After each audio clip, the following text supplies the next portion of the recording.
espaço, visitando o planeta Terra.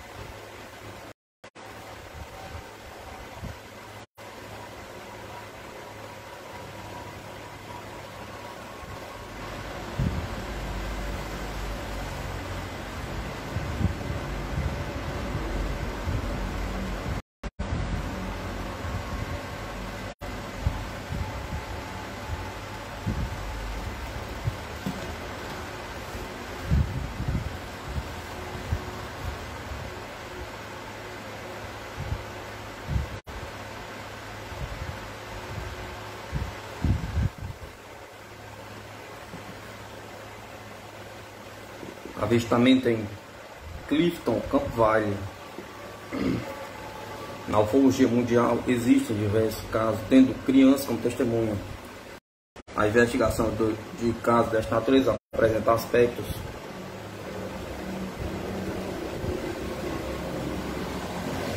interessantes que os tornam especiais e exigem um esforço maior de análise, visando identificar os aspectos fantasiosos comuns em narrativas infantis. Dada a pureza infantil, uma criança não mente deliberadamente. Quando o relato de uma criança pode ser comparado com a de outras testemunhas, tanto infantis quanto adultos, é possível obter detalhes mais apurados do caso investigado. Além disso, se o relato vier corroborado por provas e impactos emocionais, teremos então um panorama mais completo do fato.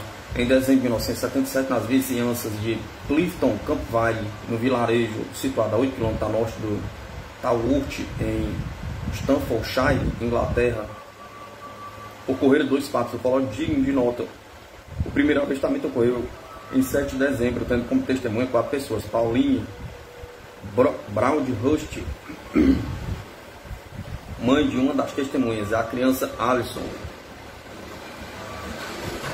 Andy e Peter, todos com menos de 10 anos de idade na ocasião. Eles retornavam a pé para Lungington, quando por volta às 16 horas observaram uma luz alaranjada aproximando-se pelo leste. Ela chamou a atenção das crianças para o estranho objeto.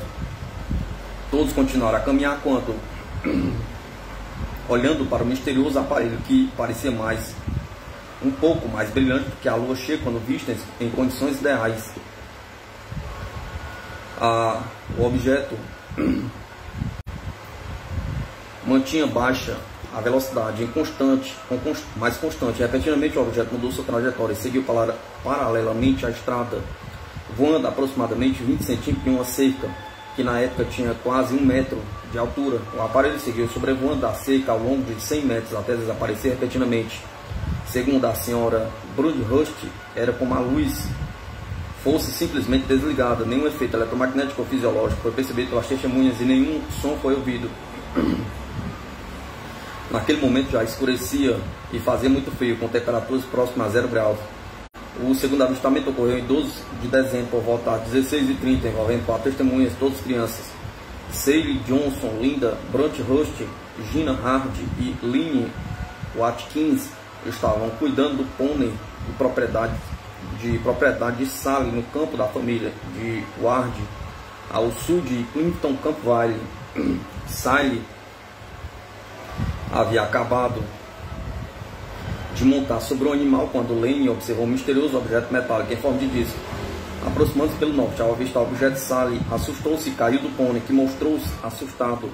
Rapidamente, o objeto, que tinha em torno de 2,5 metros de diâmetro, passou aproximadamente 6 metros acima do grupo, permitindo às crianças observar vários detalhes. Em sua parte central havia 2 áreas nas cores vermelho e azul. Na parte superior havia 2 luzes piscantes e cilindros acinzentados.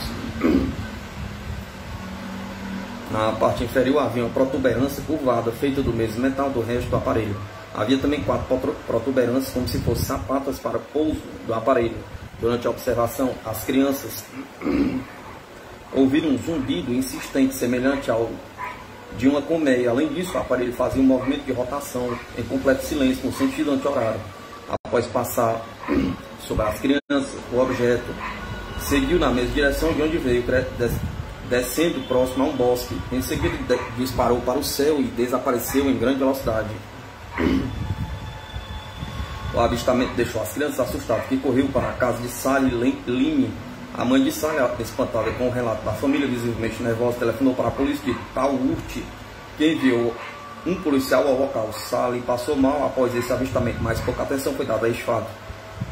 Os ufólogos Martin Kirchman e Stephen Banks estiveram na região para investigar o caso. As quatro testemunhas foram entrevistadas separadamente para assegurar um grau maior de objetividade. Além dos depoimentos, as crianças fizeram desenhos representando o que avistaram. Uma reconstituição foi feita, sendo tudo documentado pelos investigadores. As investigações junto aos órgãos de tráfego aéreo mostraram que nenhuma aeronave civil ou militar, notadamente helicópteros, sobrevoaram a região naquele dia. O gigante de Pate do Alferes, Rio de Janeiro. Um estranho e interessante caso ufológico ocorreu na cidade de Pate do Alferes, no estado do Rio de Janeiro, 31 de outubro de 1º de novembro de 1977. O episódio ocorreu na rua Balverde, número 245, nas proximidades do antigo Hotel Del Verde, bairro Goiabal, no alto de um pequeno morro ali presente. O pitoresco relato foi investigado pelos ufólogos da Sociedade Brasileira de Estudo de Esquiadores entre os anos de 1977 e agosto de 1986, sendo posteriormente publicado no seu boletim edição 168 e 163 de dezembro de 1986. O protagonista do caso chama-se Moacir Elias de França, apelidado de Moacir Baiano. Naquela data ele saiu de sua casa para ir ao velório de um amigo. Por voltar às 18 horas e ainda próximo à sua casa, foi abordado por um ser de aspecto humano com aproximadamente 3 metros de altura, que o convidou para uma conversa. O estranho ser o levou até um disco voador pousado em um local descampado. No dia seguinte, o mesmo estranho ser apareceu na casa da testemunha, deixando-o atônito. Em 1977, soubemos do episódio de Moacir pelo compositor Carlos Arthur Ribeiro da Rocha, Carlinho Sideral, que nos apresentou a Valdir Vieira, a qual havia difundido o caso em seu conhecido programa radiofônico na Rádio Globo. Imediatamente ainda, em 1977, procuramos Moacir Baiano no endereço certo, amavelmente indicado a nós por Valdir Vieira. Porém, na ocasião, como se encontrasse ausente da casa por motivo profissional, pintura de parede, ele era pintor, não tivemos a oportunidade de encontrar Moacir, embora deixássemos recado para a posterior comunicação por telefone. Só recentemente é que nos foi lembrado o nome e a casa dessa testemunha por pessoa conhecida nossa e de Moacir. Na ocasião, essa pessoa amavelmente procurou junto conosco a nova residência de Moacir, pois teria sido muito difícil nós acharmos sozinhos. Moacir é do tipo troncudo, de caboclo, inteligente, mescla de nossas 4 raças do Hiperlândia, do norte, índio, preto, europeu, holandês e português. Disse-nos logo para caracterizar a dureza de sua vida, que trabalha de dia para poder jantar de noite.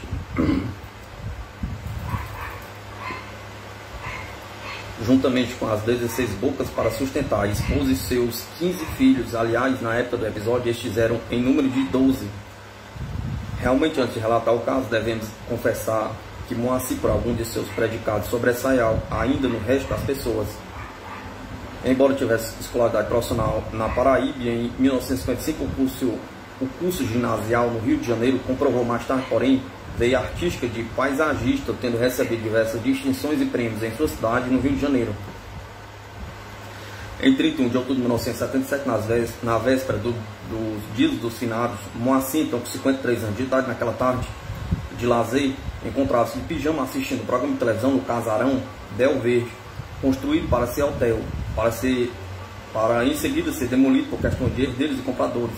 O Balverde assentava-se no cume de um morro dominando ampla e bonita vista de velas em torno de Pati dos Alferes, no Rio de Janeiro.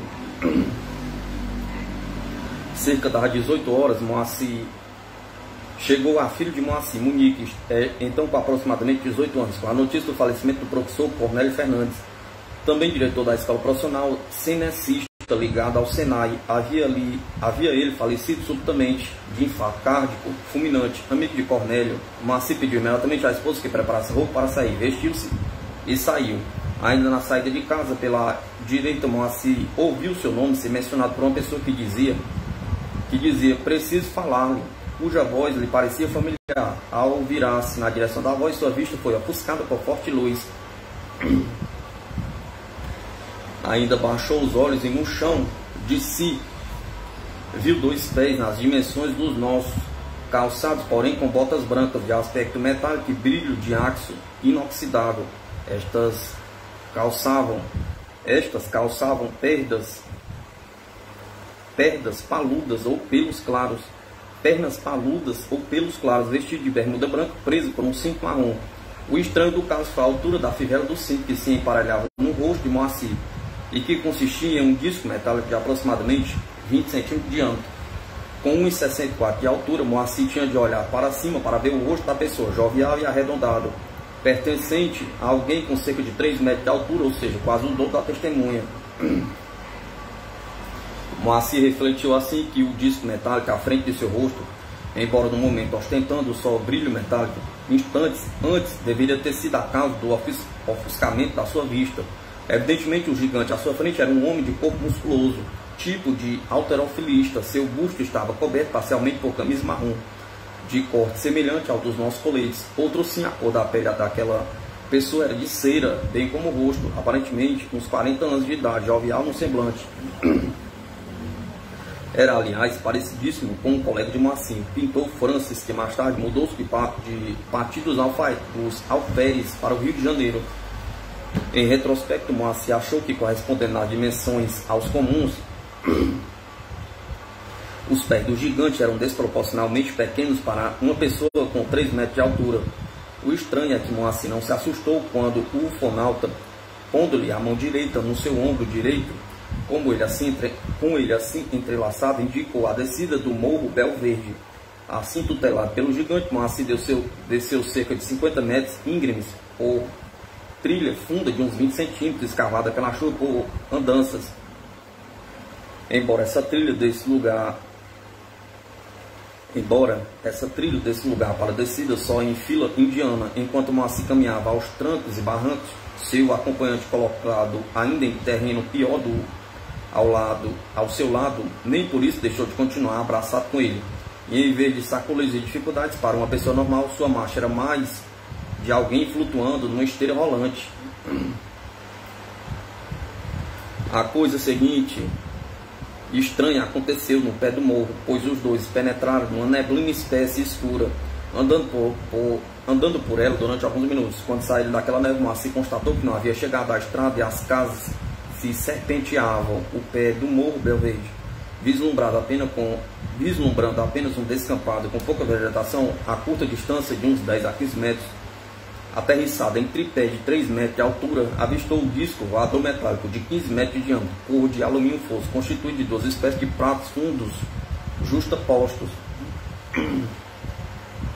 Entretanto, as partes largas estavam separadas entre si por pequena distância, parecendo com a configuração de um ioiô. Através dessa separação, Moacir viu o pé sem movimento. A nave apresentava uma altura de aproximadamente 7 metros. Da cúpula superior situava saindo uma fenda transversal pela qual escapava o que Moacir interpretou ser ar ou gás quente por deformar-se o campo óptico da paisagem vista através. Moacir foi convidado pelo gigante a inspecionarem juntos a parte baixa e externa do disco voador, apoiado no tripé, quando subitamente junto ao estranho viu-se em pé embaixo da nave, faltando ainda aproximadamente uns 4 dedos para que a cabeça do seu cicerone de 3 metros de altura roçasse a base do disco voador. Nessa base, Moacir avistou paradas umas rodelas metálicas reluzentes. Quando o ufonauta levantou a mão esquerda, subitamente destacou-se na parte inferior da nave uma chapa de metal, esta executando o movimento em torno do seu eixo, e outro de dobradiça para baixo foi transformar-se na beirada do disco voador, numa escada de 4 degraus.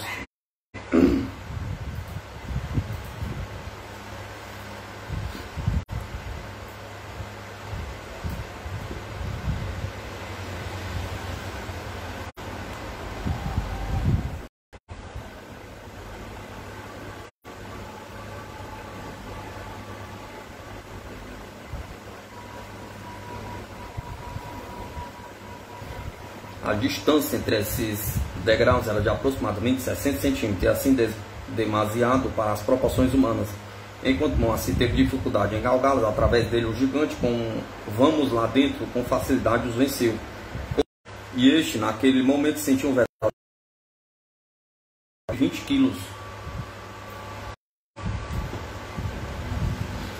A cor que prevalecia no ambiente era de verde alface, tanto no material que cobriu o chão elástico como uma espuma de 10 centímetros, quanto ao chassi long, que esta achava-se plantada no meio da sala. Era do tipo anatômico e também atapetada por material elástico, conforme se constatou ao apalpá-la. Moacir não soube situar para nós o local exato da porta onde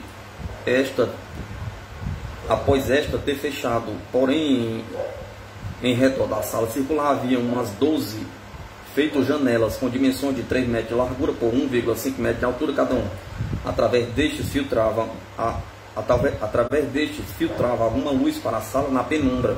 Moacir chegava a alcançar com o meio de seu peito apenas a borda inferior de cada quadro, pois as dimensões do ambiente estavam aferidas para o gigante. O lugar de uma das janelas havia sido substituído por um tipo de tela de controle, uma vez que continha uns 40 trepidantes indicadores com escalas redondas e semilunares de sinais e cores diferentes. No meio delas destacava-se calota luminosa de uns 30 centímetros de diâmetro, de cujo centro raios iridescentes dirigiam-se para a periferia. Ao aproximar-se das janelas ou visores, lentamente, de uma a uma, Moacir começou a movimentar-se para a esquerda, olhando através de cada uma delas. Na primeira encontrou um firmamento de cor cinza azulado, avistando astros brilhantes. Enquanto olhava para a segunda janela, Moacir recebeu em seu corpo impacto como se estivesse em acelerada ascensão. A visão através desta janela proporcionou a aproximação de corpos luminosos em voo veloz e instintivamente Moacir levantou o seu braço como escudo de proteção, antepondo-se ao rosto. Os aspectos observados pelas outras janelas variavam, sejam por estarem focalizando direcionalmente diferentes regiões ou os visores graduados para desiguais profundidades no espaço cósmico.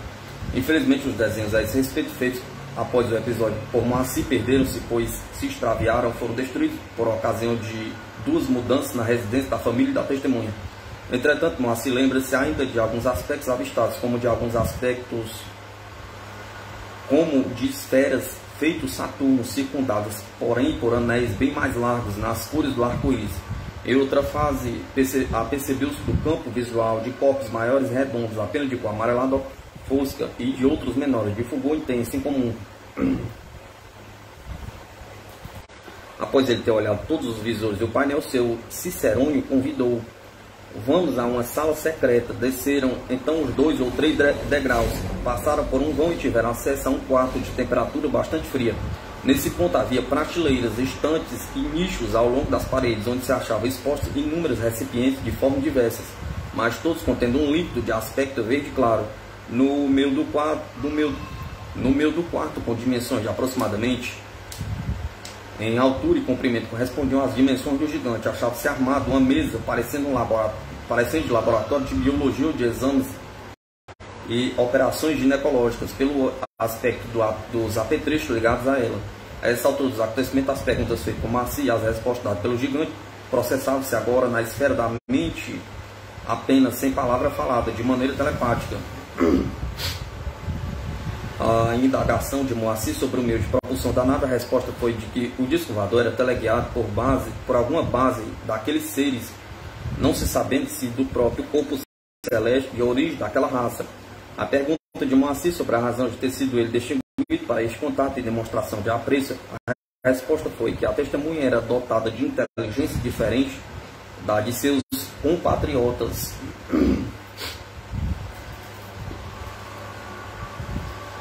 Quando o fonauta disse: está na hora de você descer, Moacir teve sensação parecida com a de estar em um elevador em descida. Não sabe como aconteceu, mas subitamente, juntamente com o gigante, achou-se no chão, ignorando onde ficara a nave. Achavam-se os dois então na praça do Alferes, em que está localizada a estação ferroviária, onde, numa das extremidades, cercada de jardim, situava-se a casa do amigo de Moacir falecido.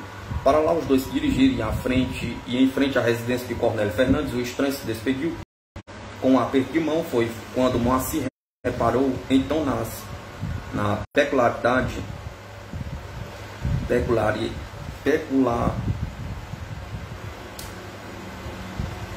peculiaridade anatômica da mão do gigante, pois as duas últimas falanges dos seus dedos, em 4 dos 5, apresentavam no dorso tufos bem acentuados de cabelos louros. Moacir enumerou-nos ainda outras particularidades morfológicas do funalta que o distinguiram da nossa raça terrestre. Além da codiceira da pele já citada, os dentes também se diferenciavam dos nossos. Apenas duas chapas, superior e inferior, eram visíveis no lugar das arcadas dentárias, não apresentando subdivisões. Também os olhos dos gigantes se distinguiam dos humanos, pois não possuía íris. Entretanto, as pupilhas enormes tinham tonalidade azul clara, apresentando quase que luminosa. Parecia possuir estruturação por fibríolas irradiantes do centro das pupilas para a periferia. O rosto redondo, já mencionado, fazia parte de um crânio de identificada configuração, porém a fronte era bem pronunciada, com o seu realce para a frente. O couro cabeludo apresentava grandes retranças glabras, sendo de cabelo louro, quase branco. Depois de despedir-se do estranho, Moacir não olhou mais para trás. Foi em frente, entrando no jardim e na casa, onde apresentou as condolências à viúva chorosa. Esta informou que o corpo do marido fora transferido para o velório à Câmara dos Vereadores da Prefeitura da cidade vizinha de Miguel Pereira. Isso porque, em vida do professor Cornélio Fernandes, fora prefeito da conceituada cidade irmã de Vassouras. À saída da casa da viúva, Moacir sentiu como se seu estado de consciência sofresse espécie de metamorfose. Subitamente percebeu que somente havia eixado e espessava neblina que até então a cobria a todas as outras coisas. Foi difícil para Moacir expressar-se para nós a respeito dessa modificação. No seu entender, ele corresponderia ao despertar de um estado semi-hipnótico. Embora naquela época fosse costume de Moacir dedicar-se à bebida, nada de alcoólico ele havia ingerido naquele dia. A essa hora noturna, lembra-se Moacir de que havia passado por ele uma charrete, depois viu aproximar-se o automóvel de outro amigo do morto para dar os pêsames à viúva. Tal amigo era colega do defunto na escola, como professor de desenho, Coronel Vilar. Esse Coronel Vilar era conhecido também de Moacir, e este lhe informou logo da transferência do local do velório. Dessa maneira, Vilar nem entrou na casa da viúva, convidando Moacir a seguir com ele de carro para Miguel Pereira. No trajeto, Moacir relatou ao militar o estranhíssimo episódio que acabara de passar e reparou que o coronel, distraído pela narrativa, quase teve um acidente de carro. Nada de especial se tem a relatar mais dessa noite, a não ser que, na Câmara dos Vereadores de Miguel Pereira, Moacir reencontrou-se com sua filha Monique, a quem ele chegou a relatar também um estranho fato, impregnando até hoje a fundo a mente da moça. Na volta pelas 2 horas da madrugada, o coronel teve a gentileza de deixar Moacir no pé do morro Belverde, em Pátio dos Alferes, graças à sua passagem pelo bairro Goiabal, vizinha do bairro Manga Larga, onde morava este professor. Chegando na casa, Moacir acordou a esposa para narrar-lhe a sua estranha aventura. Esta, porém, não lhe deu crédito, achando tudo maluquice e culpando libações alcoólicas. Virando-se para o lado, ele continuou a dormir. Moacir, entretanto, apanhou o caderno e lápis para, naquela noite, registrar tudo por escrito, completando ainda o relato por croques e desenhos, infelizmente perdidos depois. Apenas de madrugada que Moacir chegou a cochilar um pouco. Tão intensamente o episódio continuava a ocupar sua mente. Isto ainda mais porque o ufonauta lhe havia assinado com um futuro reencontro. Para isto, Moacir começava a formular hipotéticas perguntas, como por exemplo, sobre a crença em Deus nos seres da raça do gigante. A testemunha chegou a acordar mais tarde, como de costume, mas logo foi debruçar-se na mesa sobre seu caderno de apontamentos e completá-los com mais dados sobre o episódio. Foi assim, ocupando Foi assim ocupado que, aproximadamente às 11 horas, a esposa indagou-lhe se podia servir o almoço que ela estava preparando no fogão a gás, à esquerda da mesa de Moacir. Respondeu ele que estava de acordo, ainda debruçado sobre seu caderno. Foi quando escutou a cadeira de pés de ferro ao seu lado ser arrastada. Espantado, Moacir levantou a vista, dando com o gigante da noite anterior sentado à sua direita, junto à mesa. No mesmo instante, sem aparentemente se dar conta da presença do estranho, a esposa de Moacir, com o movimento de passar a travessa de salada para a mesa, dirigiu-se exatamente em direção ao gigante. Simultaneamente surpreendido pelo reaparecimento do orfanato e confuso pelo movimento da esposa em inobservância da presença deste, em gesto impaciente ou talvez de frustração e ainda de polidez junto ao estranho, Moacir levantou-se querendo impedir a ação da mulher. Entretanto, inadvertidamente chegou a derrubar ao chão a travessa de salada. Isto causou briga e repreensão a Moacir por parte da esposa, que continuava a ignorar a presença do extraterrestre. Após serenado o bate-boca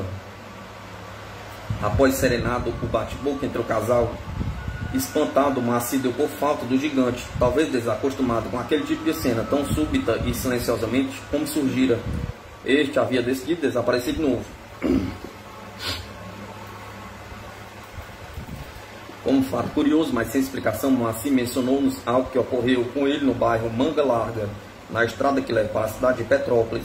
Neste local, nas 10 vezes em que passou por lá com seu carro durante os 2 anos seguintes ao episódio, sistematicamente, sem motivo aparente, o motor do veículo deixava de funcionar para retomar seu movimento normal logo algumas dezenas de metros mais adiante, alcançados graças a um embalo.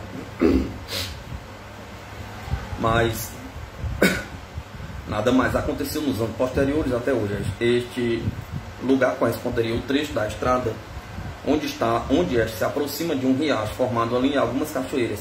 Uma vez que à beira desta passagem, Moacir nos havia apontado a residência do professor Vilar. Fiéis ao nosso projeto anterior, aproveitamos logo a oportunidade para conferir se realmente este senhor, 7 anos antes, recebera como primeira pessoa o relato do episódio pela testemunha.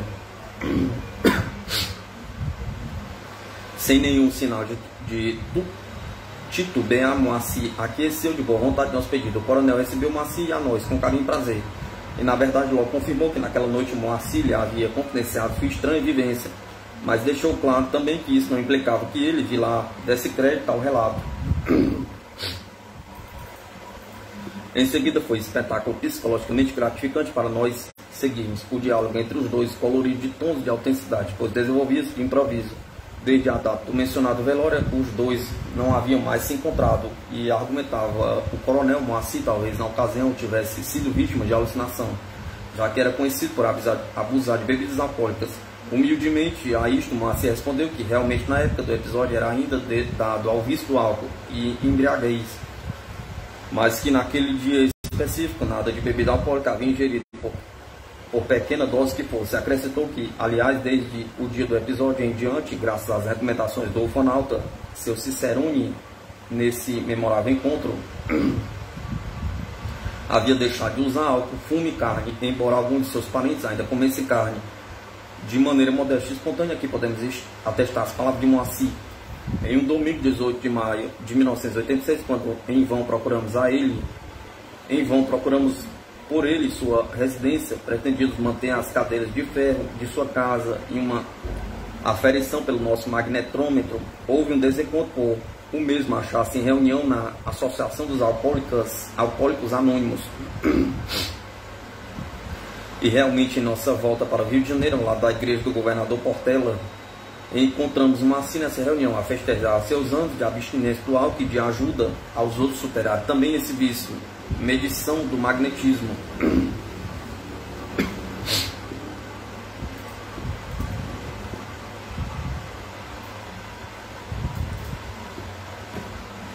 Retornamos a Arcozelo, em Pati dos Alferes, a fim de pesquisar a eventual imantação das 3 cadeiras com pés de aço, numa das quais Moacir havia visto o tripulante sentado à mesa pelo menos por instantes.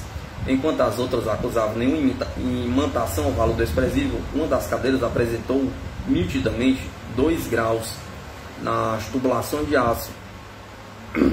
Em dia e mês que não se recorda, em 1971, 6 anos antes do episódio ufológico de Pátio dos Alferes, segundo seu relato, viveu Moacir outro fato estranho.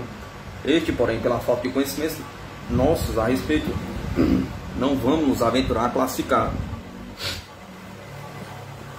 O caso em questão aconteceu durante um passeio com piquenique a Cabo Frio, famosa estância balneária marinha distante de Pátio dos Alferes, 250 km aproximadamente. Tal ônibus foi organizado por um senhor chamado Jair e o nosso protagonista, Moacir. A execução do ônibus se iniciará à meia-noite, nela tomando parte cerca de 30 pessoas de Pátio dos Alferes. Moacir lembra-se de alguns participantes atualmente ainda vivos, dentre estes o senhor Gilberto Abdui, conhecido pelo apelido de Giló, representante da marca de bebidas e refrigerantes, a quem entrevistamos em seu sítio, na estrada Rio de Janeiro 125, número 640-55. Outro participante foi Dona Nilza Silva Melo, residente na rua Vicente Freitas, número 90, em Pátio dos Alferes. Estes dois atestaram que houve um atraso de 4 horas na volta do tal passeio.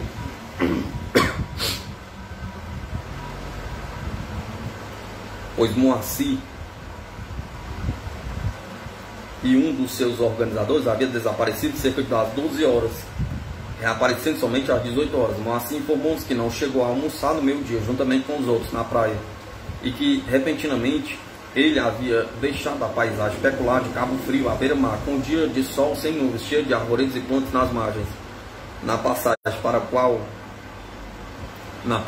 para o qual, descalço e de short, Moacir viu subitamente transportado. Não havia vegetação. O chão era arenoso, compacto, parecido com asfalto, de cor cinza escuro. Estava quente, de maneira que, sem calçados, Moacir tinha que pular ou andar rapidamente para não queimar a sola dos pés. Essa quintura do sol era tanta mais estranha, uma vez que não havia sol visível, porém todo o céu estava nublado, contrário ao céu azul límpido do sol de Cabo Frio, e mesmo a atmosfera não estando quente, Moacir ofegante sentiu uma espécie de falta de ar, como se este fosse o rarefeito das alturas. Após andar muito, Moacir avistou uma colina baixa, com um grupo de 100 casas toscas, construídas coladas umas nas outras. Tais construções eram muito parecidas com ninhos de João de Barro, pelo aspecto das janelas, pequenas e redondas, e portas de tipo idêntico. Possuía cor fosca, mas tonalidades claras de verde, amarelo e marrom. Embora não enxergasse vida nas casas, Moacir procurou aproximar-se delas para tentar orientar-se com o eventual habitante. Entretanto, apesar de andar e pular num chão quente durante uns 10 minutos, estranhou por não conseguir aproximar-se das casas além de uns 50 metros. Já desesperado com a situação, Moacir buscou então reorientar-se pela maior claridade da parte do céu, onde julgava situar-se o sol, para posicionar sua caminhada na direção em que acreditava localizar-se a praia de Cabo Frio. Ao todo, pensou ter andado uma distância equivalente a que vai de Pátio dos Alferes a Governador Portela, cerca de 17 km. Quando de longe avistou uma casa isolada, era um posto de gasolina, onde encontrou seu conhecido Giló, já mencionado. Este confirmou-nos tal encontro com Moacir, que lhe parecia bastante preocupado. Ele dizia sentir-se perdido. Giló indicou a Moacir a direção da praia, onde ele chegou espavorido às 18 horas, incontinente, sem ter almoçado ou lanchado. Embarcou no ônibus para, juntamente com o grupo, retornar a Pátio dos Alferes. Lá, atrasado, só chegariam às 2 horas da manhã.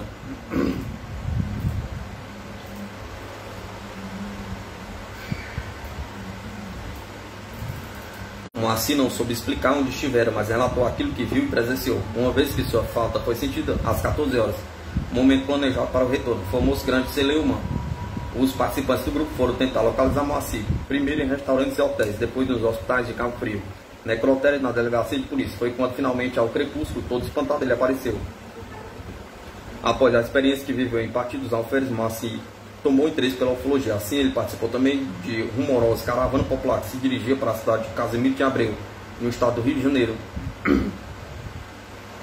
Em início de 1980, essa comitiva, aliás, contou com a presença da corretora Dona Linda Guilon, de Pátio dos Alferes. À noite, entre 3 e 4 horas da madrugada, aquartelado em um dos recantos da localidade, o grupo foi brindado por um balé celeste, aparentemente a distâncias enormes. Alguns pontos luminosos executavam caminhadas rápidas, também em zigue-zague. Entretanto, menos avisadas, outras pessoas que se encontravam no local interpretaram esse movimento como os de estrelas cadentes. Aliás, Damos conta de um jornal, o Fluminense, 30/3/80, ter inserido em suas páginas a notícia de que Rogério Lima e seu grupo também fizeram avistamento ufológico em Casimiro de Abreu.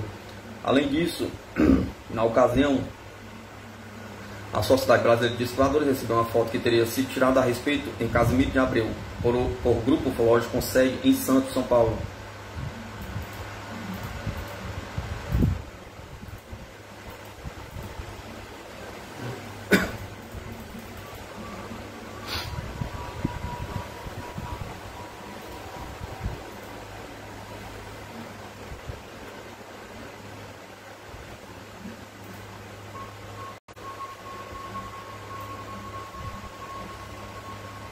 Ainda em outra oportunidade,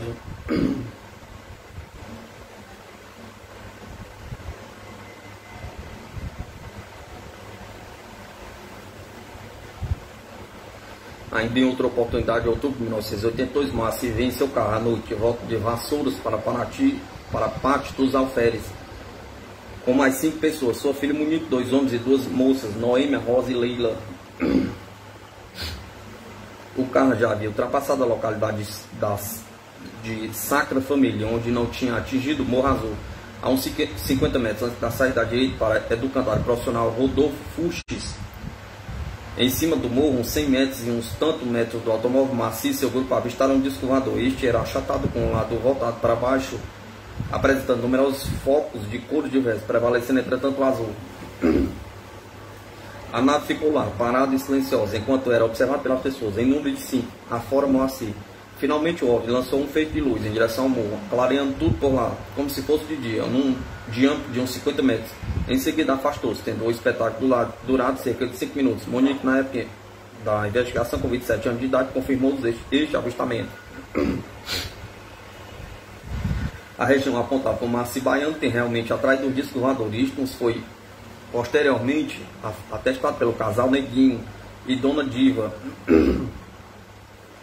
morando a cerca de 1,5 km daquela ponte há uns 10 anos. Dona Diva declarou ter avistado UFOs por lá 4 vezes. Certa feita foi uma forma de luz amarela clara, retangular, tipo porta, do tamanho maior que o de uma lua cheia. Avistamento de objeto similar, se não idêntico ao de Moacir, foi feito no Rio de Janeiro, em 20 de abril de 1969, às 21 horas, descrito no boletim da Sociedade Brasileira de Exploradores. Moacir relatou-nos estranho avistamento que teve com a idade de 6 anos. Nessa ocasião, ele morava com seus pais à beira da praia, no bairro Torre, na cidade de João Pessoa, capital do estado da Paraíba, onde, por encontrar-se afastado da cidade, naquela época o lugar não possuía ainda luz elétrica. Desse modo, certa noite, seu pai e mais 3 parceiros jogavam cartas à luz bruxuleante de lamparina de querosene. Este era, aliás, o tipo de iluminação de todas as casas das redondezas, incluindo o bar da vizinhança. Em determinado instante, o pai de Moacir, conhecido como Zusa, deu por falta de cigarro. Pediu então à esposa que desse uma olhada dela pela porta na direção do bar vizinho, pois este talvez ainda se achasse aberto, embora o avançado da hora. Isto seria facilmente verificado pelo reflexo da luz da lamparina da areia através da porta aberta do bar. Naquele momento, Moacir estava com a cabeça pousada no colo da mãe, de maneira que ele mesmo levantou-se e foi até a porta da casa para espiar. Entretanto, sua vista foi atraída por outro espetáculo, inesperado e comum. Uma mulher de proporção descomunal, com cerca de 2,5 metros de altura, vestida com roupa branca, tal a de uma noiva que fulgurava como fosforescente, estava a bailar na praia escura.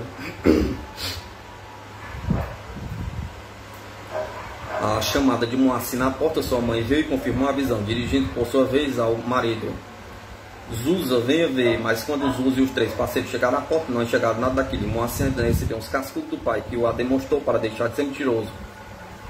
Outra qualidade de Moacir que merece ser mencionada é a sua capacidade de enxergar o que se passa longe dele, de transmitir seus pensamentos, pelo menos, à pessoa de sua mãe. Em 1952, Moacir fazia seu serviço militar de 2 anos no Rio de Janeiro, no 1º Regimento da Cavalaria e Guarda, Dragões da Independência, atualmente sediado em Brasília, sendo o seu soldo de apenas R$94.000 por mês, insuficiente para seus gastos de fumante e de rapaz robusto para passear. Certo dia ele estava triste, sentado à beirada de sua casa no alojamento, acabrunhado com essas questões. Foi quando,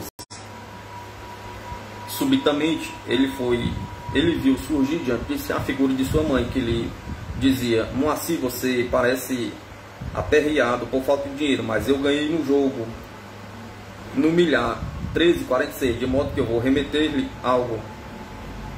E realmente, 2 ou 3 dias depois, chegou uma carta de sua mãe com um valor declarado de 200 mil reais que ela lhe enviava.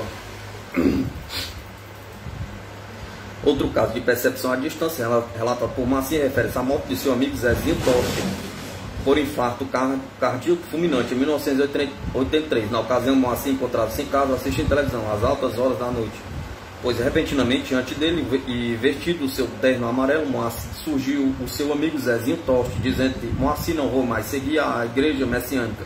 No dia seguinte, Moacir recebeu a notícia do falecimento súbito de Toste, ocorrido na noite anterior. Esta seria a razão do seu afastamento como membro daquela religião. Uma vez que não possuímos a privilegiada precariedade dos ufólogos avançados,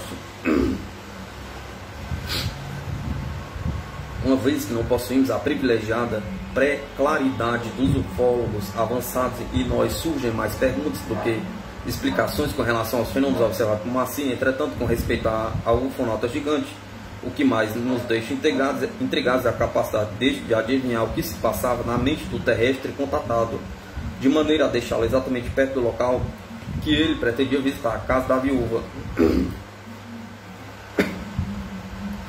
Aliás, caso bastante semelhante está descrito no relato do encontro que o estudante paulista Paulo Coutinho teve com o extraterrestre.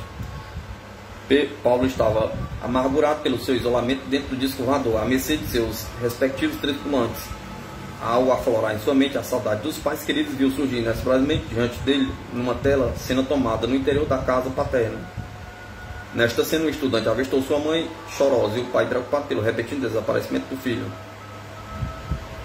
Em considerando ainda que a esposa de Moacir não enxergou o ufonauta, isto poderia servir como base para a controvérsia. Em passante, lembrando do relato do Sioane sobre o caso de Joaquim Murtinho, a aproximação inesperada de uma vizinha da testemunha, todo o time dos extraterrestres tornou-se imediatamente invisível. Nossa concepção, porém, é a de que a presença dos ufonautas não havia cessado.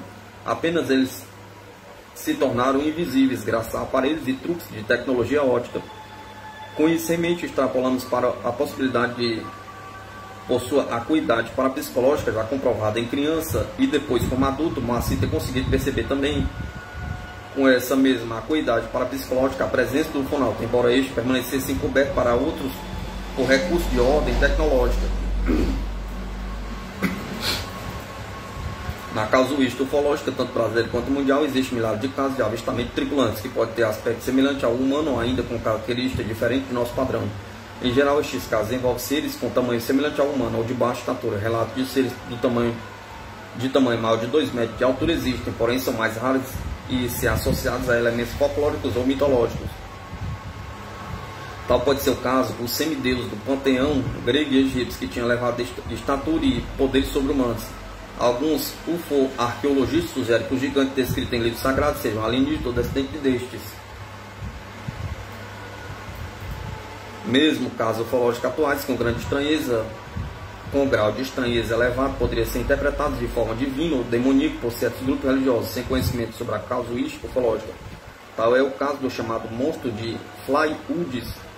O monstro de Flatwoods, também conhecido como monstro do condado de Braxton ou fantasma de Braxton, tornou-se elemento do folclore da Virgínia Ocidental, nos Estados Unidos.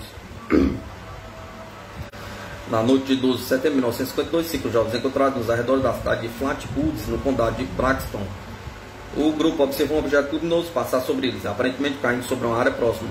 Curiosos, eles decidiram ir até o local da suposta queda e chamaram Kathleen May, mãe de 2 dos jovens, e Jenny Limon, militar da Guarda Nacional, com 17 anos de serviço prestados. Quando o grupo se aproximava do local da queda, acabou surpreendido por uma bola de fogo que tinha aproximadamente 6 metros de diâmetro. Nesse momento, um dos meninos presentes observou 2 olhos por trás das árvores. Ao mesmo tempo que o cachorro que os acompanhava começou a latir insistentemente. Quando o Limon apontou sua lanterna para o nevoeiro que cobria a montanha, o grupo observou uma enorme figura próxima das árvores. Ele tinha entre 3 e 4 metros de altura, rosto avermelhado e 2 enormes olhos verde alaranjados que brilhavam. A estranha criatura A estranha criatura vestia um capuz pontudo e vestes semelhantes ao de um monge.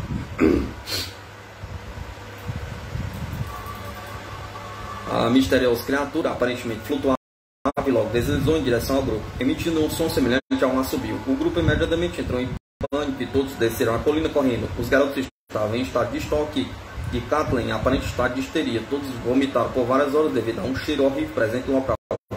Aproximadamente uma hora depois, policiais dirigiram ao local para investigar o fato e alguns deles também passaram mal devido ao mau cheiro.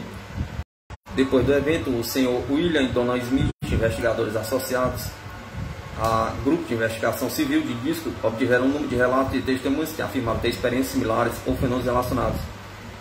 Nesses relatos inclui a história de uma mãe e sua filha de 21 anos que afirmaram ter encontrado uma criatura com a mesma aparência e odor uma semana antes do acidente de 12 de setembro. O encontro relatado afetou a filha de maneira tão ruim que ela teve que ser confinada no hospital Clarksburg por 3 semanas. Elas também garantiram que o estado da mãe do guarda Eugene Limon, no qual ela disse que no local aproximado da queda de sua casa foi violentamente sacudida e seu rádio cortou sem sinal por 45 minutos. E um relato do diretor do quadro da educação local que afirmou ter visto um disco voador decolando às 6h30 da manhã do dia 3 de setembro, na mesma manhã que a criatura foi avistada.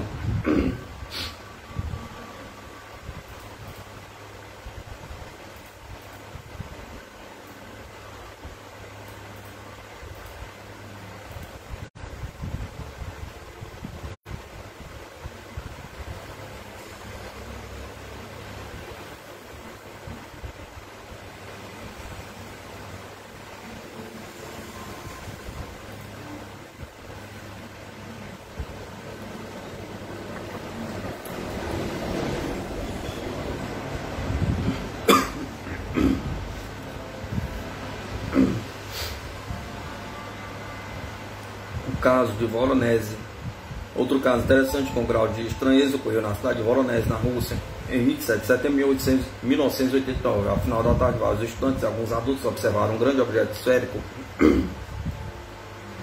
sobrevoando um parque local. Uma portinhola se abriu e por ele surgiu um ser com quase 3 metros de altura, vestido no traje tipo de escafandro, com macacão inteiriço. O estranho ser, que possuía 3 olhos no rosto, não apresentava o pescoço. Uma das testemunhas, uma criança, começou a chorar, chamando a atenção do ser misterioso. A criança pareceu congelar. Quando as testemunhas começaram a gritar, o UFO desapareceu, reaparecendo aproximadamente 5 minutos depois. Em dado momento, o tripulante apontou um tubo para o garoto, que chorava, e ele desapareceu, deixando as demais crianças atônitas. Pouco depois, o tripulante entrou novamente no objeto, que decolou. Quando o objeto desapareceu no céu, o garoto desaparecido ressurgiu.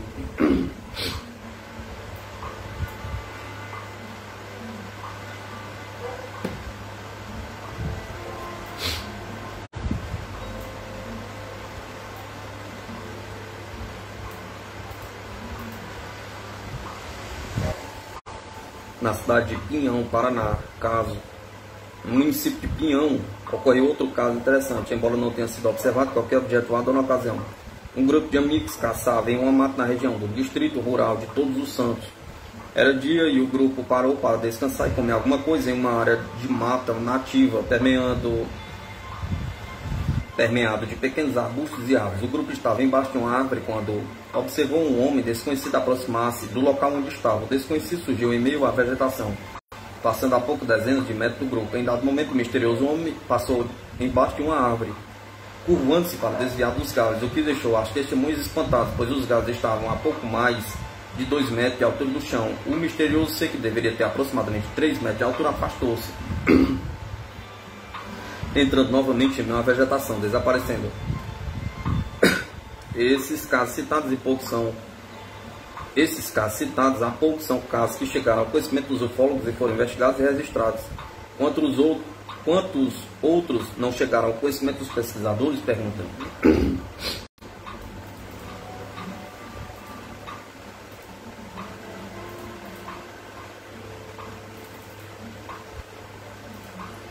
Em Itaperuna, Rio de Janeiro, em Entrevistamos em 17/10/1971 o senhor Omar Salema Armondi, na sua residência, a rua número 1º de março, número 878, Itaperuna, a respeito da reportagem do título Disco Voador perseguiu o ônibus, do jornal O Dia, Rio de Janeiro, 21/10/1971. Nosso entrevistado relatou o seguinte: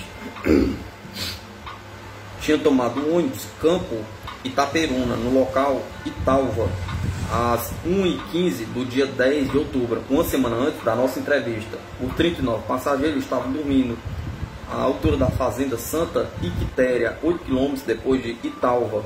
Foi notada uma luz de coloração entre avermelhado vivo e amarelo alaranjado, de diâmetro aparente uns 2 metros, que estava postada a uns 500 metros à esquerda. A luz estava a uma altura de 700 a 800 metros e chamou a atenção do cobrador e do motorista, que parou então o ônibus pela primeira vez e acordou os passageiros, que saltaram para melhor observar a luz então parado no ar, tomando os seus assentos de novo para continuar a viagem. Pude verificar que o objeto acompanhou o ônibus durante os restantes 31 km da viagem. Com exceção de 2 vezes, a luz ficou à frente do ônibus, a uma altura de uns 60 graus sobre o horizonte, fazendo 3 a 4 evoluções de trajetórias diversas.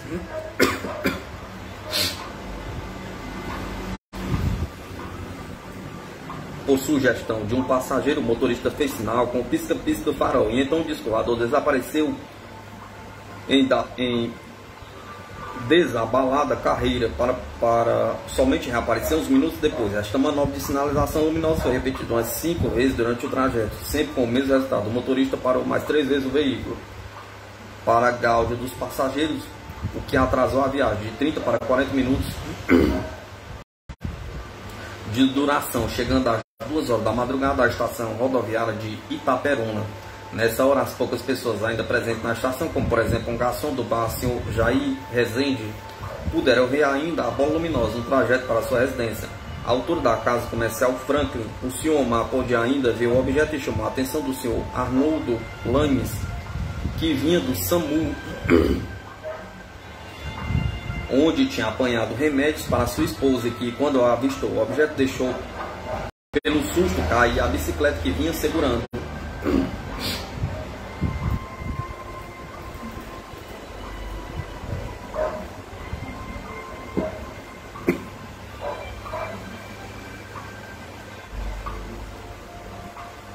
Nesta época, entre setembro e dezembro, em Itaperuna, ocorria uma onda ufológica de média intensidade, destacando-se ali alguns casos interessantes. O caso Paulo Caetano, em que o jovem foi abduzido em uma rodovia nas proximidades de Itaperuna. O caso Benedito Miranda, em que o motorista sofreu um lapso de tempo após ver um OVNI, também em uma rodovia das proximidades de Itaperuna. E o caso Itaperuna, em que um comerciante avistou um objeto luminoso de aspecto ovalado sobrevoando um campo de aviação e trabalhava. Este caso em específico relaciona-se diretamente com os outros casos ocorridos na região.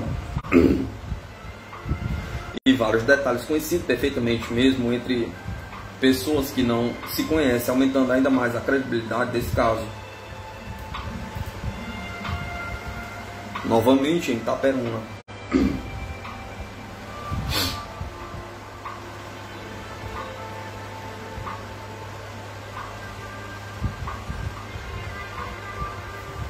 O senhor Manuel da Silva e Souza, pai de 13 filhos, é administrador de um campo de aviação onde tem um anexo com salão e bar,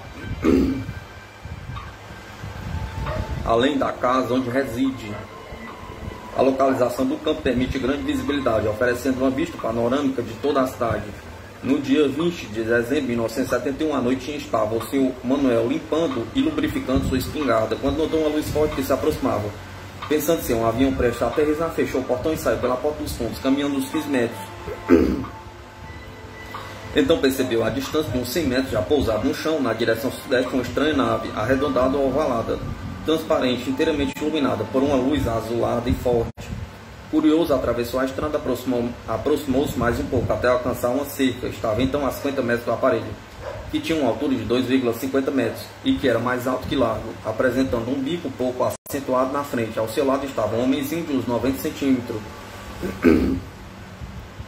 de cabeça descoberta e roupa esverdeada. O pequeno deu uma volta em torno do objeto e parou repentinamente, como se tivesse percebido a presença do seu Manuel. Este e também o tripulante permaneceram imóveis, fitando-se mutuamente. Durante uns 3 ou 4 minutos depois, o tripulante virou-se de costas e levou-se no ar, levitando até ultrapassar a aeronave. Então parou bem em cima da cúpula e desceu por uma cobertura como se estivesse afundando em pé numa piscina. Colocar as mãos em alguma coisa ao lado e continuando seu voo na mesma direção de onde viera, desaparecendo atrás de uns morros distantes.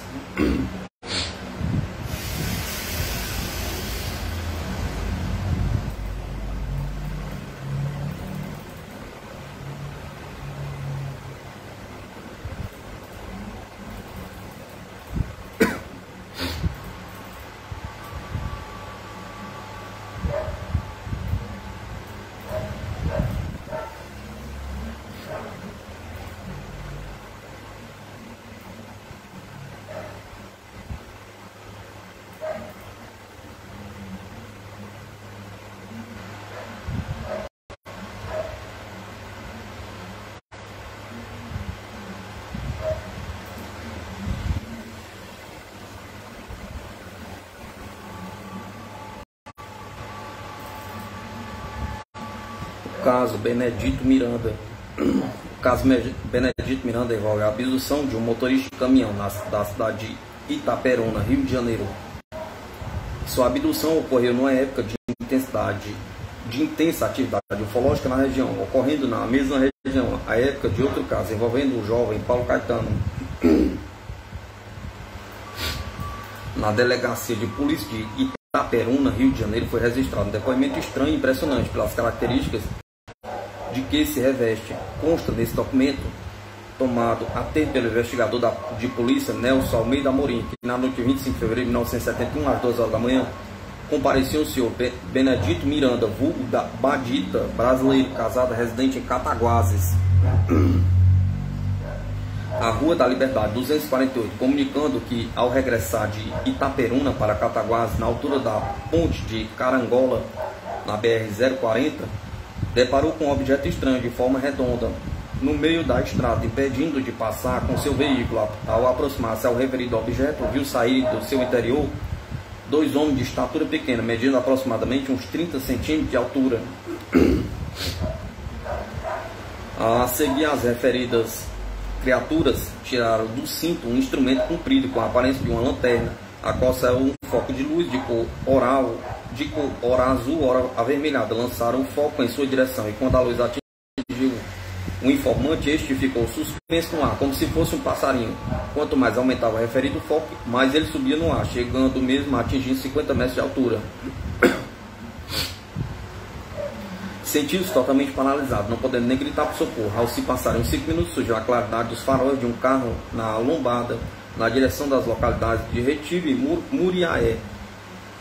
Foi quando as referidas criaturas baixaram o foco lentamente em direção da viatura do informante e o colocaram no interior de seu carro, sem mesmo encostar-lhe as mãos, só com o poder do foco sair do estranho instrumento.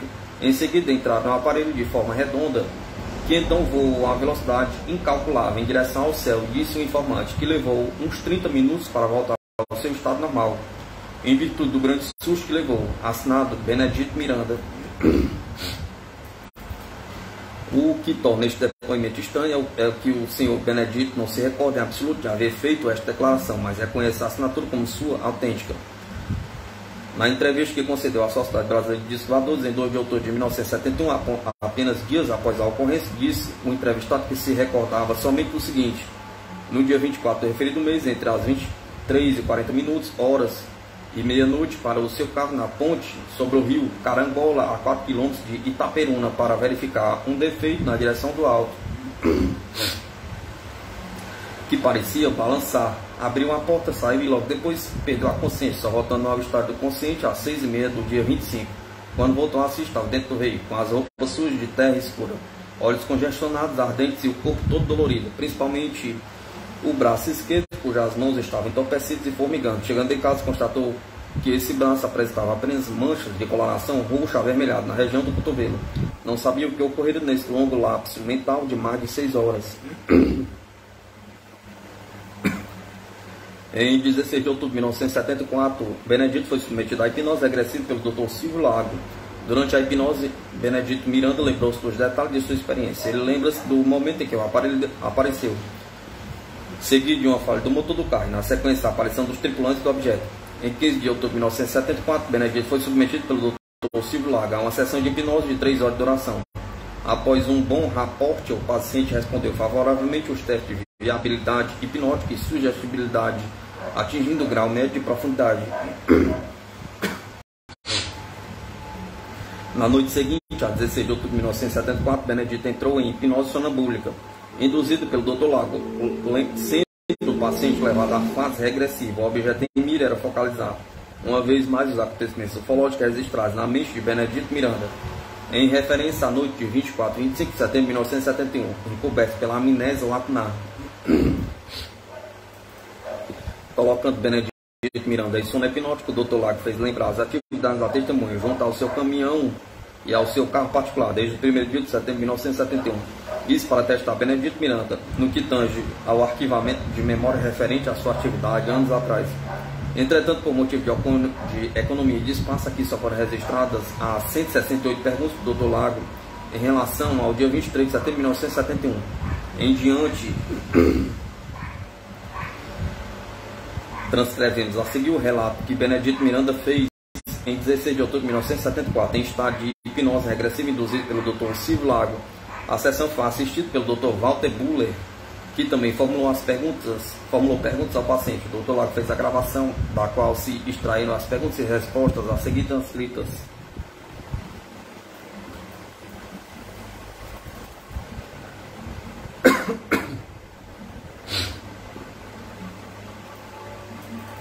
Pergunta: para onde você vai agora? Resposta: Cataguases. Pergunta: passa por onde? Resposta: pela mesma linha. Pergunta: que dia é hoje? Resposta: hoje é 23 de setembro. Pergunta: que horas? Deve ser mais ou menos 11 horas do dia. Pergunta: está com fome? Resposta: vou almoçar lá em Sapucaí, Bebedouro é perto, 30 km só. Não vou almoçar não, vou embora para casa. Pergunta: veja tudo bem claro, com toda a nitidez, tudo que você viveu, tudo está gravado aí em seu cérebro, na sua memória. Resposta: hoje não vou viajar, vou levar o carro, não trabalho mais hoje, com carro não. Pergunta: muito bem, e agora? Resposta: pego o meu carrinho, dou uma volta, estou com vontade de ir até Itaperuna, não sei. Pergunta: vai fazer o que lá? Resposta: visitar uns amigos, parentes. Pergunta: onde estão seus amigos? Onde estão seus amigos? Resposta: Itaperuna. Pergunta: que horas são agora? Resposta: deve ser umas 4 horas da tarde. Pergunta: ótimo, é uma cidade bonita, como se chama o rio que passa por lá? Resposta: como? Pergunta: como se chama o rio que passa em Itaperuna? Resposta, rindo: é o Muriaé. Pergunta: há uma ponte lá que liga as duas partes da cidade. Resposta: mas não gosto de entrar do outro lado, fico do lado de cá. Pergunta: chegou à cidade? Resposta: já, estou na casa da minha irmã. Pergunta: e agora, vai embora? Resposta: demora, ainda demora, estou no meu carro, mais tarde, não tem pressa não. Pergunta: aí está bom? Resposta: está. Pergunta: está calmo? Resposta: muito. Pergunta: que horas são agora? Resposta: deve ser umas 8h30, 9 horas da noite. Agora mesmo vou embora. Pergunta: está bem, vai embora? Resposta: agora mesmo vou embora. Pergunta: está na hora de ir embora? Resposta: já estou indo. Pergunta: está indo na BR? Resposta: meu carro está dando um defeito aqui, meu carro tem um defeito. Pergunta: qual será o defeito? Parou. O jeito é de ficar aqui mesmo, vou dormir. Pergunta: veja bem. Resposta: está aqui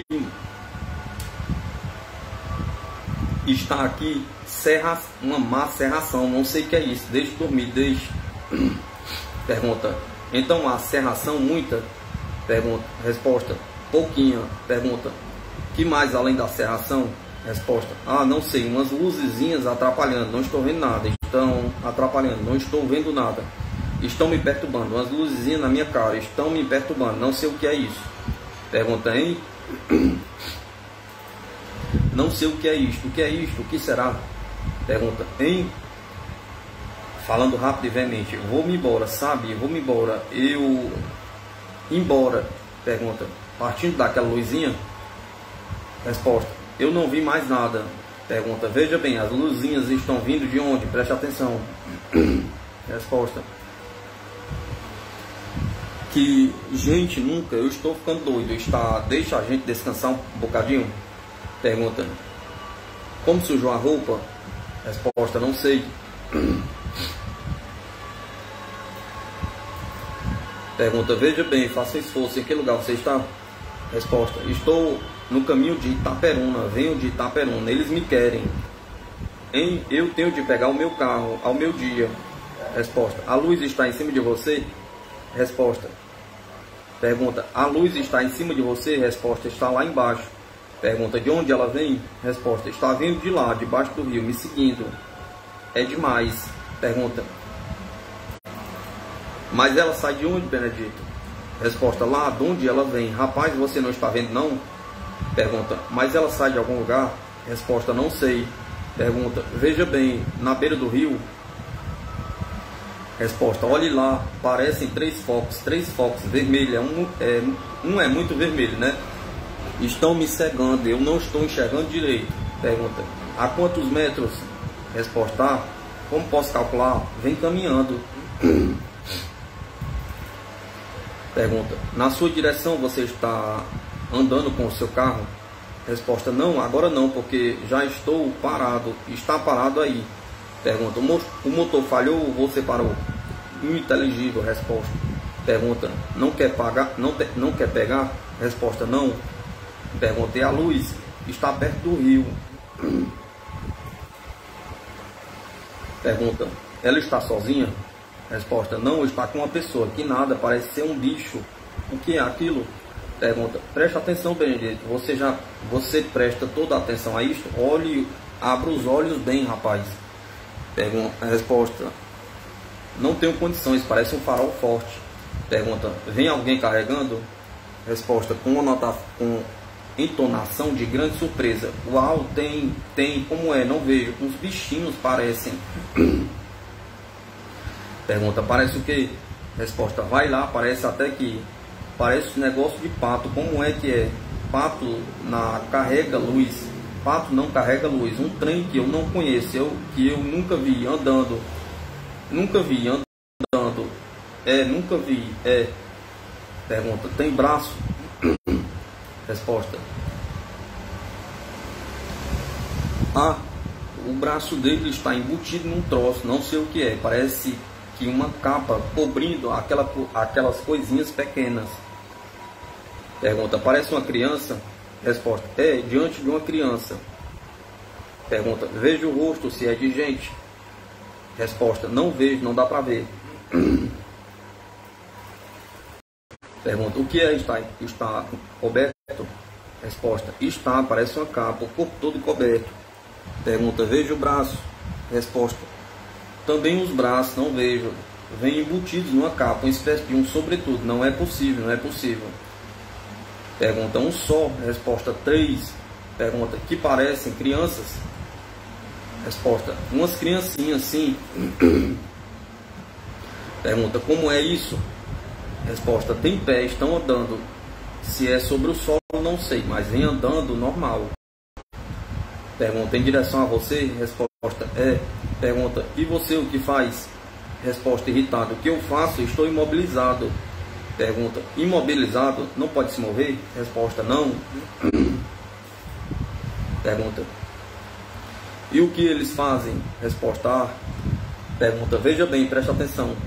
Resposta: não há condições. Pergunta: você está vendo alguma coisa esquisita? Está com medo, Benedito? Resposta: calmo. Não estou com medo, não. Eu estou imobilizado. Como vou mexer? Não mexo nada. Pergunta: nada? Resposta: nada. Pergunta: o braço? Nada. Vontade de correr? Pergunta: Resposta: correr não, eu queria que o meu carro pegasse para eu ir embora. Pergunta: você não acha isso esquisito, Benedito? O que você está pensando? Resposta: não tem jeito. Pergunta: preste atenção, e como você sujou a roupa depois? Resposta: não tem nada. Estou quase chegando em casa. Pergunta: e como é que a roupa está limpa agora? Resposta: minha roupa está limpa. Pergunta: você viu bem quando a roupa sujou? Resposta: cheguei em casa e a mulher está brigando comigo, que estou com a roupa suja. Pergunta: como você sujou a roupa? Resposta: ah, meu Deus do céu, eu deitei por baixo no carro, sujou com certeza. Não, mulher, calça minha suja, nunca tive assim. Roupa suja, não ando sujo, não gosto. Minha mulher está achando minha vista vermelha, não entendo nada disso. Vou tomar um banho, depois vou trabalhar. Pergunta: você não tem um ferimento no braço? O que houve? O que tem no seu braço? Resposta: a minha mulher vê uma no meu braço, lado esquerdo, disse que tem inteligível. Pergunta: como foi isso, Benedito? Resposta: não posso imaginar. Pergunta: você vê um ferimento e não sabe? Resposta: não tem ferida não, é uma mancha diferente. Pergunta: vamos ver aquela luz de novo, você vai ver de novo, quem sabe se alguma coisa escapou? Resposta: está em cima da linha lá. Pergunta: vejo direito.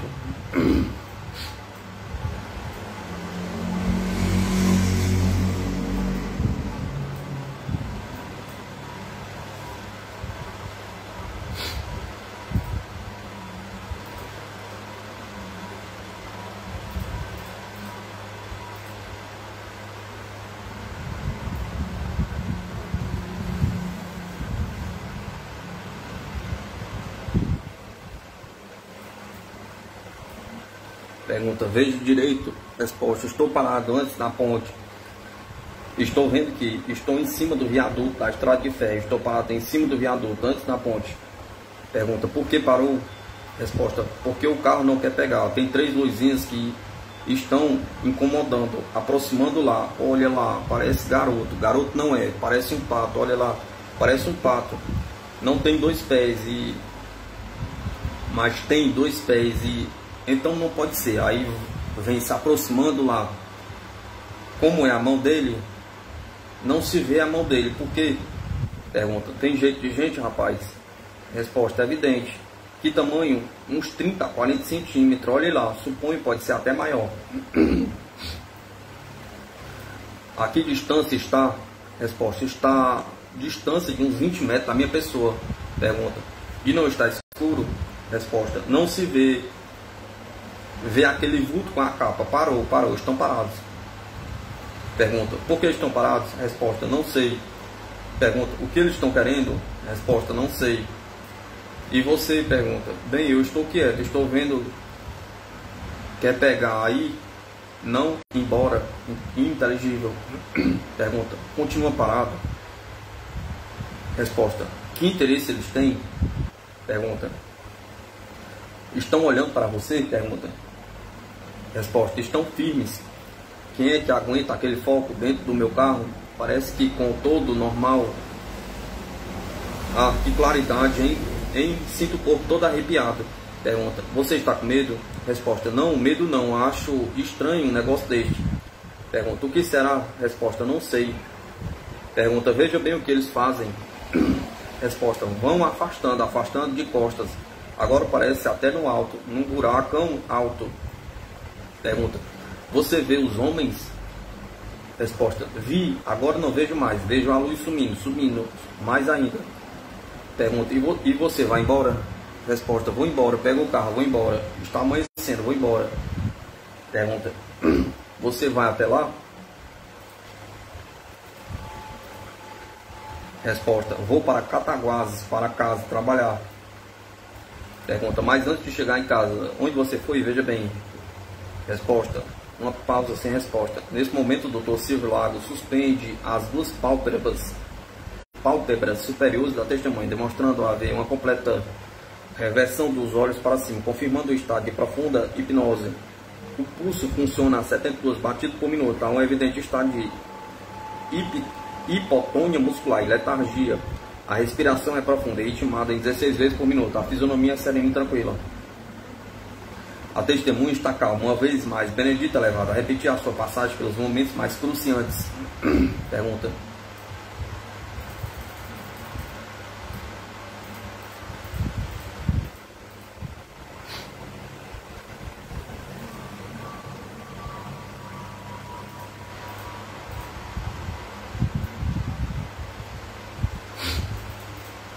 Pergunta. Como está Benedito? Está com sono, Benedito? Resposta: não. O estado sonambúlico para muitos seria mais próximo da hipervigilância. Pergunta. Como está se sentindo? Bem? Resposta: bem. O que há? Resposta: o carro não quer andar. O que houve? Pergunta. Mais alto? Resposta: o que vem a ser aquilo lá? Vem lá. Pergunta. Uma só? Resposta: não, 3 lâmpadas. Tem uma vermelha viva, parece um foco. Mas tem uma mais clara um pouquinho. O que é isto, hein? 3 lâmpadas, olha lá. Mas como é que anda assim? Aí tem um despenhadeiro, como gente que anda assim? Pergunta. Há algumas novidades? Resposta. Sumindo lá, sumiu. Pergunta. Sumiu para cima, para baixo? Resposta. Não, para o lado do rio, sumiu, não tem mais nada. Tem uma luzinha longe. Pergunta. E depois? Joaquim, revivendo o episódio da chegada da delegacia. Pergunta. O que há, rapaz? O 7B1, referente aparentemente ao número sobre o qual é também conhecido o investigador. O que houve? Resposta. Olá. Pergunta. O que houve? Conte devagar, calma, diga tudo. Resposta. Vamos. Pergunta. Vamos onde? Resposta. Vamos lá perto da estrada para Carangola. Pergunta. O que há? Resposta. Um seres me atacou, estou com o carro. Pergunta. Sem pegar? Eu sei. Resposta. Atacou eu também. Pergunta. De que maneira atacou você? Resposta. Atacou porque não me deixou ir. Pergunta. Explique isto, Benedito. Resposta. Com impaciência, aterrorizado. Como é que vou explicar? Você tem de agir. Você, referente à pessoa com quem está falando, não vale nada. Pergunta. Mas você não explica a gente o que houve? Resposta. Mais impaciente ainda. O que vocês fazem então? Pergunta. O que quer que leve? Um canhão, um revólver? Resposta. Tem de ir armado. Pergunta. Você não fez nada? Resposta. Ué, como? Fiquei sem sentido, não anda armado. Pergunta. Que negócio é este? Resposta. Naturalmente eu não sei, eu não vi mais nada. Pergunta. E depois só isso, você acha isso de importância? Não foi uma visão? Resposta. Fantasma. Você não vale nada. Como é evidente pelo fato de o investigador não ter dado importância ao fato e não indo ao local. Pergunta. É gente de carne e osso ou foi fantasma? Resposta. Como eu explico? Umas criancinhas atacando. Parecia até pato, parecia tudo. Se não vi mais.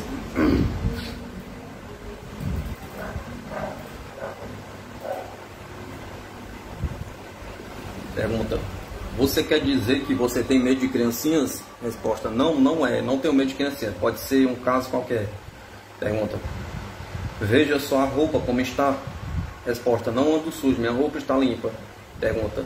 Andou embaixo do carro por acaso? Resposta. Eu tive de olhar. Não é? Pergunta. Por que você teve que olhar embaixo do carro? Para ver se estava enguiçado? Você quer fazer agora a declaração para eu tomar nota no livro da delegacia? Diga de novo que fizeram com você. O que fizeram com você? Pergunta. Resposta. Vi 3 lâmpadas em cima de mim, 3 homenzinhos. Eu não sei como é que pode ser. Com a capa, não vi braço, vi perna, parece até de pato. Vejo aquele foco em cima de mim, não vejo mão. O que quer que eu faça? Pergunta. Diga tudo que fizeram. Resposta: comigo não fizeram nada, olharam só para mim e foram embora. Eu fiquei. Pergunta: e aquele foco que você disse que ficou em cima de você? Resposta: o foco, pois é, desapareceu. Naturalmente me olharam aonde que ia, o que podia levar. Podiam ser ladrões, mas não tinham condições. Podia ser ladrão, tinha que me roubar ou matar. Pergunta: como foram embora? Tinha um automóvel? Resposta: muito surpreendido com esta pergunta. Não, parece negócio de planeta, sabe? Se não me engano, eles foram afastando. Na altura que estava, não tinha condições. Pergunta: afastando, correndo? Resposta: como que ocorre? Aquilo parecia uma nuvem afastando. Pergunta: uma nuvem que está se afastando? Aquela nuvem?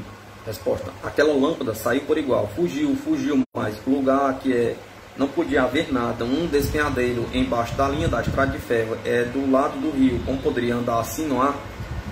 Pergunta: é no ar? Resposta: é no ar. Pergunta: quantos metros? Resposta: fugiu, dava uns 15 a 20 metros por causa da altura. Pergunta: como é que você disse que estava com o pé no chão? Embora a testemunha não tivesse dito isso, foi pelo hipnotizador feita a pergunta de modo controvertido para obrigar a testemunha a uma reformulação de sua resposta. Resposta: pois é, aquele negócio. Como é que eu podia supor que estava no chão? Vinha andando, umas coisinhas pequenas, não é?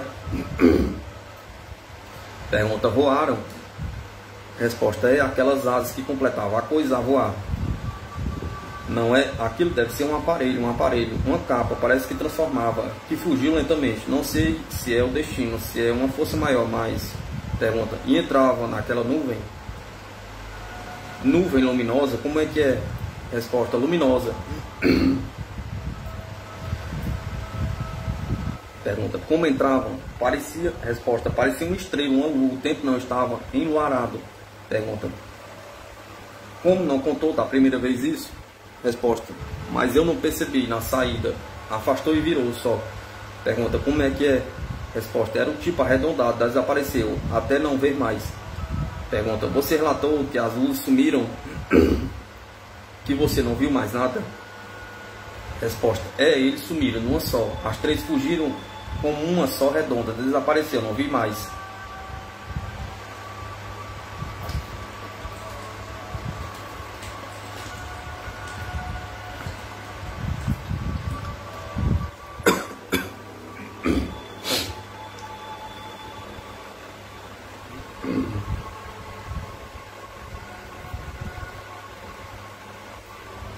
Pergunta: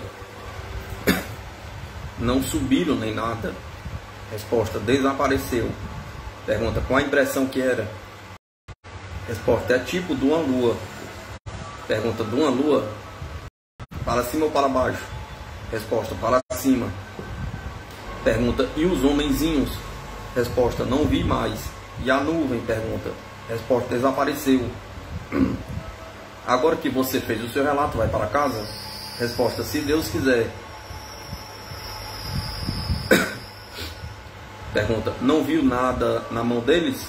Resposta: eu vi aqueles focos.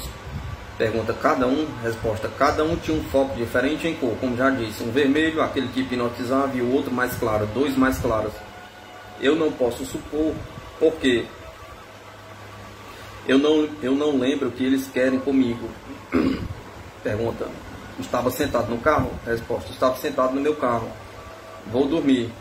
Pergunta: e aquele foco vermelho hipnotizado? É o branco que faz? Resposta: é o mais pesado. O mais pesado é o outro. O outro branco não é para focalizar qualquer objeto. O que não posso informar? Pergunta: não pode informar? Resposta: como é que eu digo? Havia três focos, um mais forte e dois mais claros.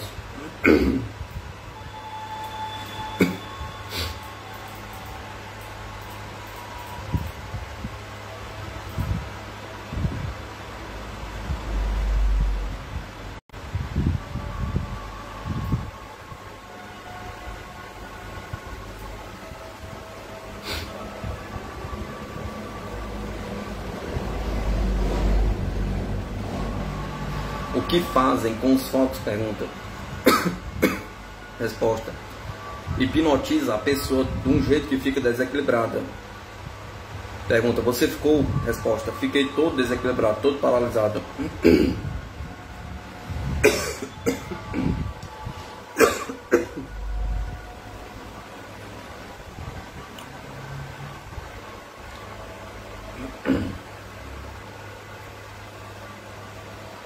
Pergunta: não acha parecido com o negócio da televisão?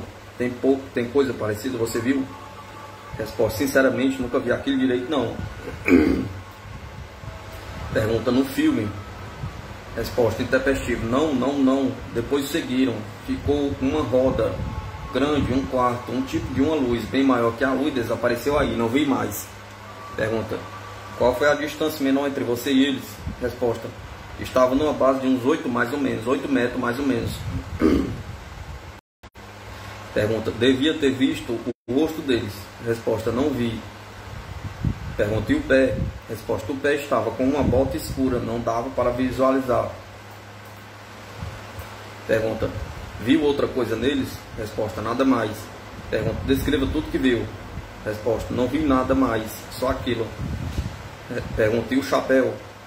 Resposta: chapéu junto com a capa, conjugado com a capa. Pergunta: é um capuz?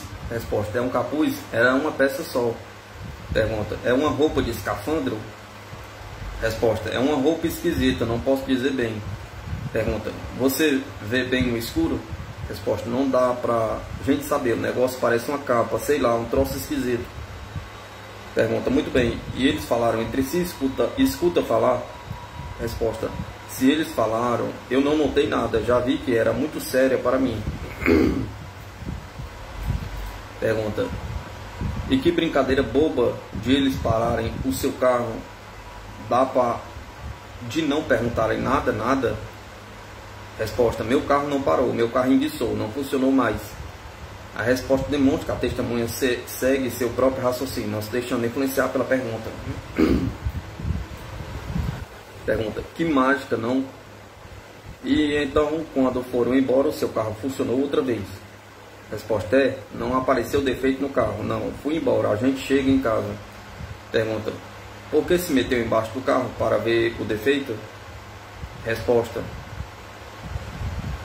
em tom de surpresa, quem não vê antes de socorrer tem que ver o que o carro tem. Pergunta: você tem uma esteira para deitar embaixo dele?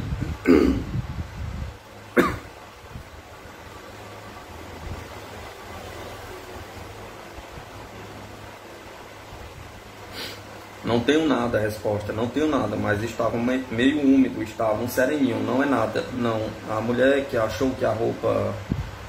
Pergunta: você não contou? Por que não contou a história a ela? Resposta: é porque não tinha nada para contar. Não sei. O que foi? Não vi nada. Pergunta: agora não se lembra de nada? Resposta: amanhã eu vou trabalhar. Pergunta: o que aconteceu com você? Você sabe agora? Resposta: não sei. Pergunta: você foi à delegacia? Não sei.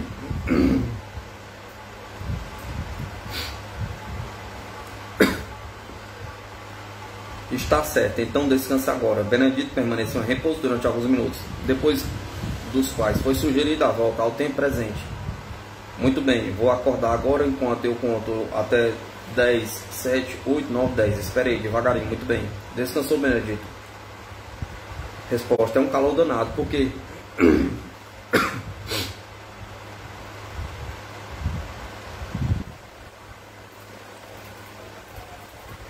Está com calor? Está bem, vamos lá. Tem café. Qual a impressão deste espaço de tempo de 2 horas que você está aqui? Não é isto? Foi agradável? Resposta: deve ter sido. O senhor gravou todo o negócio? Não sei, doutor. Não vi nada.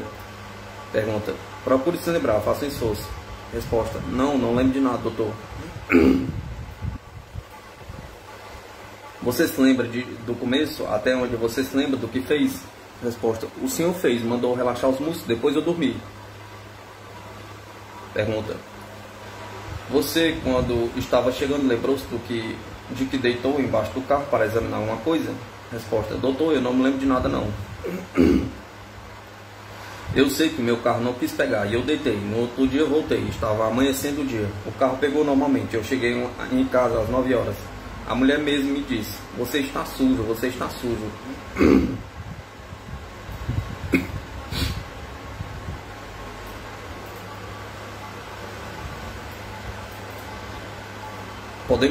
Podemos considerar as seguintes facetas da hipnose em Benedito Miranda: condução do questionário durante a hipnose, divergência entre o relatório feito na delegacia da polícia e aquele feito sob hipnose, explicação do apagamento da memória em um episódio ufológico.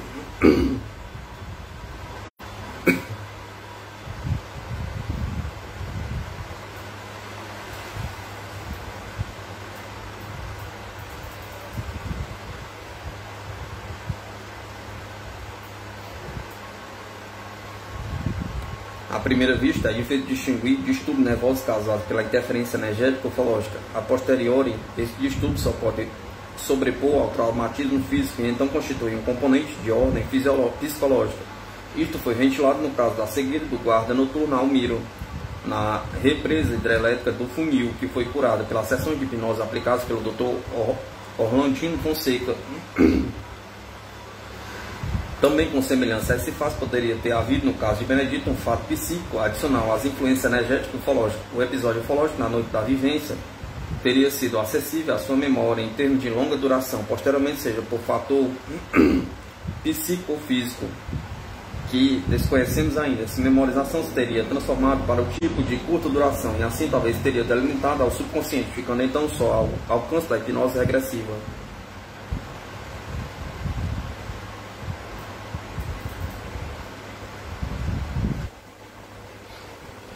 Civilizações do espaço visitando o planeta Terra.